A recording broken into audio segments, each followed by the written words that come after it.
السلام علیکم ورحمۃ اللہ وبرکاتہ۔ اردو املا کے اسباق چل رہے ہیں، چلیے آج تنوین کے بارے میں کچھ جانتے ہیں۔ اس سلسلے میں ایک قاعدہ یہ ہے کہ اردو میں عربی کے کئی ایسے لفظ استعمال ہوتے ہیں جن پر دو زبر آتے ہیں، جیسے فوراً، عموماً، خصوصاً، وقتاً فوقتاً۔ یہ تنوین اردو املا کا حصہ بن چکی ہے، اس لیے اسے بدلنا مناسب نہیں ہے۔ دوسرا قاعدہ ہے کہ جن لفظوں کے آخر میں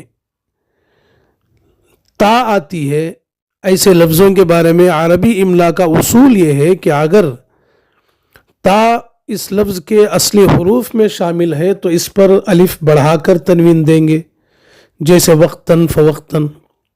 لیکن اگر تا حروف اصلی میں شامل نہیں ہے، جس کی علامت یہ ہے کہ وہ گول تا کی شکل میں لکھی جائے گی، تو بغیر الف کے ہی دو زبر کی تنوین دی جائے گی، جیسے عادتاً۔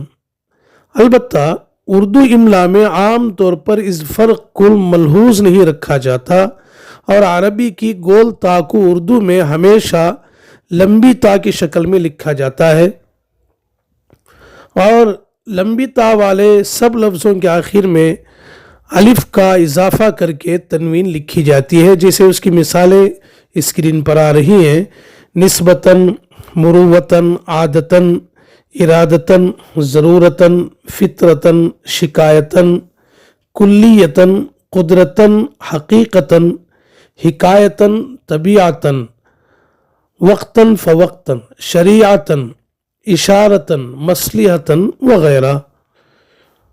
آج بس اتنا ہی۔ والسلام علیکم ورحمۃ اللہ وبرکاتہ۔